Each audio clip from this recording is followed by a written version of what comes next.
wanda ya isko ka wannan sakon mai girma gwamna, ina yi ma rantsuwa da girman Allah wannan sakon ya kai maturji. Me a hujjata na ya kai maturji? Shi ya kamata ku tamban.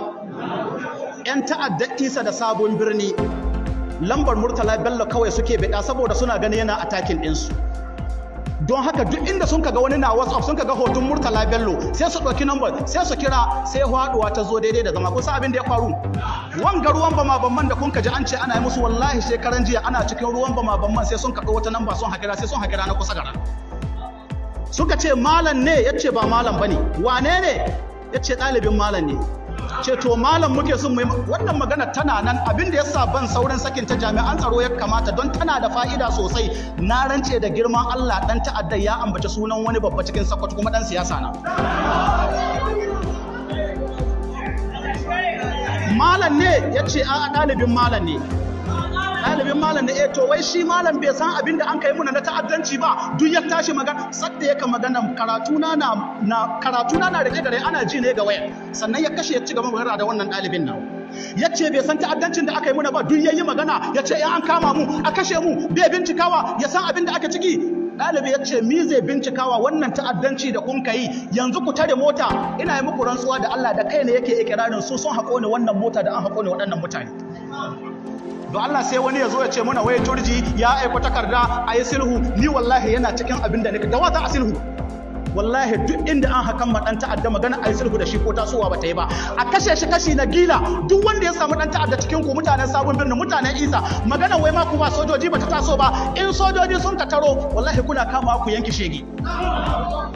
Don haka cikin maganganun da yake ce abinda ma shi ka izza cewa sun kone waɗannan mutane, ai an kama mutanen su an sa su cikin rijiya, an yi kaza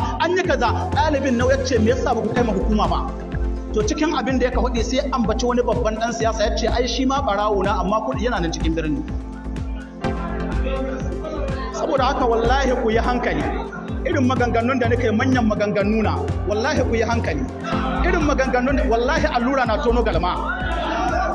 Saboda haka za mu tsaya nan sai sun koma wata magana. Subhanaka Allahumma wa bihamdika ashhadu an la ilaha illa anta. To amma sharhin bayan labaru da zan yi abinda kowane lokaci in ne shi sai ran wasu ya ɓaci. Me sharhin bayan labaru? Shine kun ji duk amsar da gwamna ya basu kun ji ta ko?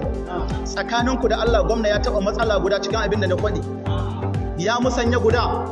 Don haka yaran gwamna wallahi babu wani abu wanda za ku yi in kun kai ku ce ma mai girma gwamna abinda yaron na ya faɗi ka karyata shi ɗaya abinda zai yi muku. Amma maganar a ɗau hankalinku ana cewa malami ya ɗauki ɗalibai ne su zo su wasu turji wa'azi, wannan ya nuna ɗayan biyu, ko dai jami'an tsaro ya nufin ba su san aikin su ba, ko shi bai san aiki ne ba. Saboda rundunar tsaro ta jami'an sojojin Najeriya sun ba da sanarwa kada wani malami ya sake zuwa wurin yi ma 'yan ta'adda wa'azi. Kun ji wannan ko ba ku ji ba? Me ya kawo wannan? Saboda Dr. Ahmad Gumi yana zuwa wurin 'yan ta'adda yana yi musu wa'azi, suna ganin wannan abin ma a tsaya ana cewa a yi musu wa'azi an wuce wannan matakin ka a sake. To amma ga gwamnan Sokoto ya ce aje a koma. Me yake nufi da wannan magana? Maganganun da sun ka yaɗa hazo, Murtala Bello Asada da awa yayi yace ta'addancin da ka faruwa a birnin Sokoto reno ne an kai. Tsakaninku da Allah haka ne faɗi ko ba haka ba? Ƙasa ta yi gum, ya kira ni wallahi ruwan komi ban kira ba. Kuna fahimta? Ni ce reno ne an kai. Ƴan kaɗan na da faɗi cikin dalilai na, amma sai sun ka juya abin don su yi yawo da hankalin wawaye. Sai sun kai ta sa wasu hotuna suna cewa ai lokacin sulhu na, tsakaninku da Allah ne na kawo maganar sulhu. Ba maganar sulhu ta ba, 'yan ta'adda an ka zo za a zaɓe Isa da Sabon Birni sun ka ce ma gwamnatin jihar Sokoto ba a zaɓe. Tsakaninku da Allah gwamnati ta ce za ta yi kaza, wani ya ce ba a yi, sulhu na. Me ya kamata mai girma gwamna ya yi? Ya tashi ya zo wurin shugaban kasa kamar yadda ya yi yanzu, don wannan abin da ya yi yanzu Allah ya saka mai da alkhairi, ya yi abin da ya kamata tun farko a daidai a yi tun kafin abu ya girma. Don haka da 'yan ta'adda sun ka ce sam ba a zaɓe Isa da Sabon Birni, kamata ya yi mai girma gwamna ya iska shugaban kasa ya ce ran kai daɗe ka ji halin da muke, 'yan ta'adda sun kai su hito na hito da gwamnati, ka ba mu sojoji a zo a darkake su tun ba su kai ko ina ba. amma wannan maganar da sun kai gwamnatin jihar Sokoto ta ɗebe kuɗi wannan abin da so a karyata a samu wani jami'i cikin gwamnatin jihar Sokoto wallahi in buɗe sauran aiki don haka maganar cewa wai za a ɗaukan mai mataki bai kamata a bar shi haka ba don Allah ku ɗaukan min mataki area boys wani area boys abbe sanne ba duk area boys ɗin da kun ka sani Sokoto ya san gidanmu na san gidansu don Allah ku tura area boys don haka in kuna so ku yi maganin Murtala Bello Asada kamata ya kusa a kamo shi a zo da shi cewa ya bada shaida na gwamnatin jihar Sokoto ta ba yan ta'adda kuɗi in bai bada shaida ba ya koma ya hito inda ya magana nan ya karyata kai ne kuma a kai shi gidan yari a hukunta shi saboda kan wani ya koma amma wallahi in ba ku iya yin wannan dole ku kyale Murtala shi ta dumumuwa ne saboda haka waɗanda sun haka ma yan ta'adda kuɗi babu wanda ya mutu duk gaba ɗansu don haka 'yan ta'adda sun kace sai an ba su kuɗi gwamnatin jihar Sokoto ta ɗebe kuɗinmu don abin da ya sani ka waɗannan maganganu Allah ya saka wasu malamai da alkhairi malamai da dama da a wasu jihohi suna yi muna addu'a suna yi mana fatar alkhairi kuma ba muna son a ci gaba da rigimar ba amma abin da ya kamata ku sani gaskiya sunanta gaskiya da a wadda ni wallahi ta'addanci Sokoto ne an kai kuna fahimta don haka a ƙaryata ni in an ƙaryata ni an gama da ni ko ba a gama da ni ba an gama da ni don haka har yanzu ina nan bisa ga bakata gwamnatin jihar Sokoto ta bayan ta'adda kuɗi da an ka ba su kuɗi sun ka ji daɗi sai sun ka sai makamai su turji da kuka gani local bandits na wallahi barayi na walakantacci waɗanda ba su kai ko ina ba amma yanzu da sun ka mallaki manyan makamai ku je ku bincika ku jiya uban turji jagawa yake sayar da shanu an hakama shi turji ya ba sojojin Najeriya umarni cewa wallahi in ba a kawo ubanai ba bala'i na faruwa an ka dawo da ubanai don Allah wa zai ce mana turji bai tare da wasu don haka muna roƙon Allah rundunar sojan Najeriya da annan tana aiki isa da sabon birni muna roƙon Allah ka taimaki waɗannan bayan Allah ka sa musu hannu Allah ka sa su darkake waɗannan 'yan ta'adda amma abin da ya kamata a sani in an gama da su turjin daji wallahi akwai su turjin birni in an gama da suturjin daji akwai suturjin birni daga cikin kuskuren da an kai wajen wannan yakin shine sanar da sadda za a shigo Sokoto wannan kuskure ne babba da ba a sanar suwa ba wallahi da nasarar da an ka samu tahi wadda an ka samu yanzu kuna fahimta amma an sanar su turjin birni sun faɗa ma turjin daji cewa ka kama kanka rundunar sojan Najeriya na nan tayi don haka rundunar soja wuraren da ta shiga akwai wurare da dama inda 'yan ta'adda suna nan 'yan ta'adda suna nan mika nuna suna nan ana ruwan bama bammai ana halbi ana don kun san 'yan social media akwai makaryata cikinsu mafi yawan hotunan da ake yadawa ƙarya na ba Sokoto bane wasu hotuna ma Sambiza ne wasu hotuna Niger na kai akwai hoton da Mali na shekara 2 da sani ne wai sai wanda ya rubuto alhamdulillah ana da ce amma dai wanga in gidansu Musailamatul Kazzabi kila ya tashi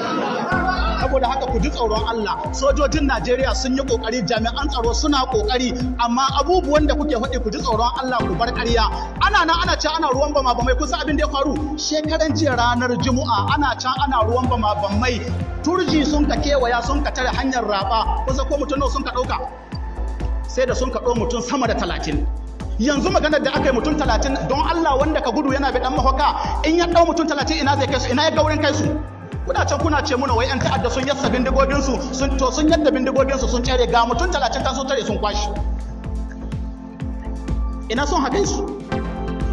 saboda haka a ƙara shiri kuma wallahi mutane isa da sabon birni ku kama kanku manyan su suna nan suna faɗa da junansu wai mutanen da aka ganin girman su wasu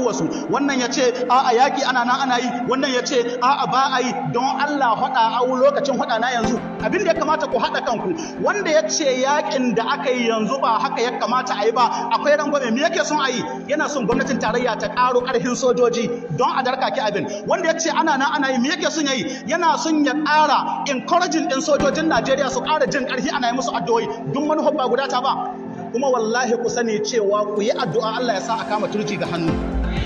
in an haka shi turji wallahi turu zana nan na faɗa muku akwai 'yan ta'adda gungu sun fi gungu guda 10 a cikin birnin Sokoto in an kashe wannan turji na nan amma in an haka ma Bello turji ga hannu wallahi zai faɗi turu za a cikin birni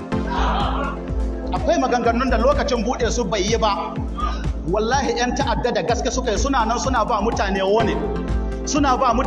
cewa in sojoji sun kabar isa da sabon birni wallahi sai sun wa mutane yankan kajin boki shi ne sa su ko mutane da yawa sun kasa faɗa ma sojojin Najeriya mutane na nan ku bincika ku jiya mutanen fakai ku ji tsoron Allah ku faɗa ma sojojin Najeriya wurin da turji yake na ambaci fakai saboda an yi haidin sosai, akwai ƙauyuka da 'yan ta'adda suna nan sun shiga sun ja kunnen wasu mutane cewa in sun ka waɗi za su yi musu ta'addanci. Wallahi ko ku waɗe su ko ka ku waɗe su ba za su bayi muku ta'addanci ba, ku waɗe su a kashe su kashin gila a gama da su a ƙare. Wannan ita ce mahita. Wato abin da ya kamata ku sani cewa abin da ka damun shugabanninmu shine manzon Allah ya daɗe da hudun halayen mafi yawa daga cikin shugabanninmu. Me manzon Allah sallallahu alaihi wasallam, kamar hadisin da Imam Buhari ya fitar, hadisi ne ingantacce, hadisin Abu Sa'id al-Khudri, wani bakan damin hadisi ne. Manzon Allah sallallahu alaihi wasallam ce ma ba'asallahu min nabiyyin wala istakhlafa min khalifatin illa kanat lahu bidanatani, bidanatun tamuruhu bil ma'rufi wa tahudduhu alaihi, wa bidanatun tamuruhu bil sharri wa tahudduhu alaihi, wal ma'sum man asama Allah. Manzon Allah sallallahu alaihi wasallam ce ma ba asallahu min nabiyin, Allah bai taba aika wani annabi ba, walasta khalafa min khalifatin, Allah bai taba halifantar da wani halifa ba bayan ƙasa, illa kanat lahu bidanatan, sai hace yana da tawaga biyu. Ma'ana gwamna yana da tawaggun mutane guda biyu, shugaban kasa yana da nau'in mutane guda biyu. Yaya suke? Bidanatun tamuruhu bil ma'rufi, akwai tawaga da ka umarni ne da alkhairi, ta ce ya kai mai girma shugaban kasa ka ji tsoron Allah, mutanen arewa kakkabar mugun tarihi, yi kokari ga Sardauna dan Amadu sama da shekara 60 da mutuwar Sardauna, ga ana yi mai addu'a, kakkabar bakin tarihi, yi ma mutanen arewa abinda za su ci gaba da tunawa da kai. Bidanatun tamuruhu bil ma'rufi. Sai manzon Allah sallallahu alaihi wasallam ce wa bidanatun tamuruhu bi sharri, da wata tawaga wadda ka umarni ne da sharri. In gwamnan jiha na a samu wata tawaga maimakon ta yi umarni ne cewa ka yi abin da ya kamata, yanzu mai girma excellency kana da ranka da lahiyarka ana yi ma waɗanda maganganu, kana gwamna ka sa a gama da yaron nan mana, ai malamin nan nashi ka sa a kama shi a kai shi gidan yari, in ta kama a sa 'yan ta'adda su kashe shi. Don Allah ana samun irin waɗannan ko ba a samu? Kan ku manta lokacin corona akwai wani malami cikin birnin Sokoto kuka ya azama gwamna munafikin Allah. Haka za ka bari cikin munafikan Allah, wai haka zai bari ana cin mutunci, shi na nan cikin garin Sokoto yana nan Allah ya walakanta shi, wai da sunan malanta, wai haka gwamna zai bari ana, to in gwamna bai bari ba don Allah son haka ya bude kasa ya samu, so haka ya bude kasa ya samu, ba sadaka muka ansa ba, da Allah ya tashi kawo muku bala'i sai ya ba mu harkoki.